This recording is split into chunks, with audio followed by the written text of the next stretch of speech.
మనము యుక్తముగా ఎలాగూ ప్రార్థన చేయవలనో మనకు తెలియదు. రోమీలకు రాసిన పత్రిక 8వ అధ్యాయం 26వ వచనం.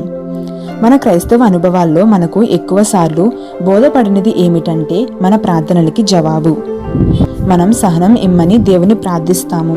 దేవుడు దానికి జవాబుగా మనల్ని వేధించే వాళ్ళను పంపిస్తాడు. ఎందుకంటే శ్రమ ఓర్పును అభివృద్ధి చేస్తుంది. మనం విధేయత కోసం ప్రార్థిస్తాము. దేవుడు మన మీదికి శ్రమలను పంపుతాడు. ఎందుకంటే మనం శ్రమ పడుతూ ఉన్నప్పుడే దేవునికి లొంగడం నేర్చుకుంటాము. మాకు నిస్వార్థపరిత ప్రసాదించమని అడుగుతాము. ఇతరుల భారాలను నెత్తిన వేసుకుని మన సోదరుల కోసం ప్రాణాలు పెట్టవలసి వచ్చే త్యాగం చేయడానికి అవకాశాలను దేవుడిస్తాడు. మనం శక్తి కోసం, నమ్రత కోసం ప్రార్థిస్తే సైతాను బంటు ఎవడో వస్తాడు. మనం ధూళిలో కూలిపోయి వాడు తొలగిపోయేలా మొర్ర పెట్టేదాకా బాధిస్తాడు. మా విశ్వాసాన్ని బలపరచు తండ్రి అని ప్రార్థిస్తే మన డబ్బు రెక్కలు కట్టుకుని ఎగిరిపోతుంది. లేక మన పిల్లలు ఆరోగ్యం దెబ్బతింటుంది. లేక ఇప్పటి వరకు కనీ విని ఎరగని శ్రమ ఏదో సంభవిస్తుంది. అప్పటిదాకా ఎలాంటి విశ్వాసాన్ని మనం అలవరుచుకోలేదో అలాంటి విశ్వాసం మనలో చిగురించడం మొదలు పెడుతుంది. దీన మనసు కోసం ప్రార్థిస్తే ఎక్కడో తక్కువ స్థాయి సేవ మనకు అప్పగింపబడుతుంది. మనకి ద్రోహాలు జరిగిపోతుంటాయి. ప్రతీకారానికి తావుండదు. ఎందుకంటే వదకి తీయబడే గొర్రెలాగా మన ప్రభువుని తీసుకెళ్లారు. ఆయన నోరు మెదపలేదు. ప్రసన్నత ప్రసాదించమని ప్రార్థిస్తాము. వెంటనే మన కోపాన్ని, దురుసుతనాన్ని రేపేలా ఏదో ఒక శోధన వస్తుంది. ప్రశాంతత కోసం ప్రార్థిస్తే మనసు అల్లకల్లోలమైపోయే సంఘటన జరుగుతుంది. ఇందు మూలంగా దేవుని వైపు చూచి ఆయన నుండి నేర్చుకుని ఆయన అనుగ్రహించే శాంతిని పొందుతాము. మనలో ప్రేమ పెరగాలని ప్రార్థిస్తాము. దేవుడు ప్రత్యేకమైన బాధలను మనపైకి రప్పించి ప్రేమలేని మనుషుల మధ్య మనల్ని పడేస్తాడు. మనస్సుని గాయపరిచే మాటలు, హృదయాన్ని కోసే మాటలు వాళ్ళు ఎడాపెడా మాట్లాడేస్తారు. ఎందుకంటే ప్రేమ దయగలది, దీర్ఘశాంతం గలది. ప్రేమ అమర్యాదగా ప్రవర్తించదు, కవ్వింపుకి లొంగదు, అన్నిటినీ సహిస్తుంది, అన్నిటినీ నమ్ముతుంది, నిరీక్షణతో ఓర్చుకుంటుంది, ఎప్పుడూ మాట ఇచ్చి తప్పదు.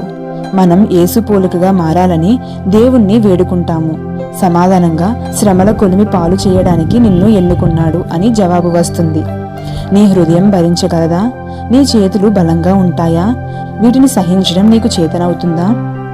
శాంతి, విజయాలను సాధించే ఏకైక మార్గం ఏమిటంటే ప్రతి పరిస్థితిని, శ్రమని ప్రేమమూర్తి అయిన దేవుని నుండి నేరుగా స్వీకరించి మేఘాలకు పైగా పరిశుద్ధ స్థలాల్లో సింహాసనం ఎదురు నివసిస్తూ మన ప్రకృతిపై ప్రసరిస్తున్న దేవుని మహిమను, దేవుని ప్రేమ చొప్పున తిలకించడమే.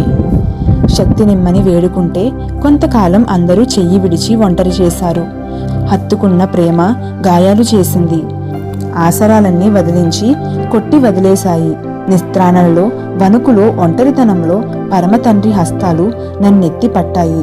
వెలుగు నిమ్మని వేడుకుంటే దాక్కున్నారు సూర్యచంద్రులు. అనుమానాల పెనుమబ్బుల్లో మినుకుమనే చుక్క నా బేలత నంకేసి జాలిగా చూసింది. నా చిరుదీపపు కాంతి కొడిగట్టింది. చీకటి కంబలి కప్పుకొని నీడల్లో తారాడుతుంటే క్రీస్తు వదనం చీకట్లు చెదరగొట్టి వెలుగునిచ్చింది.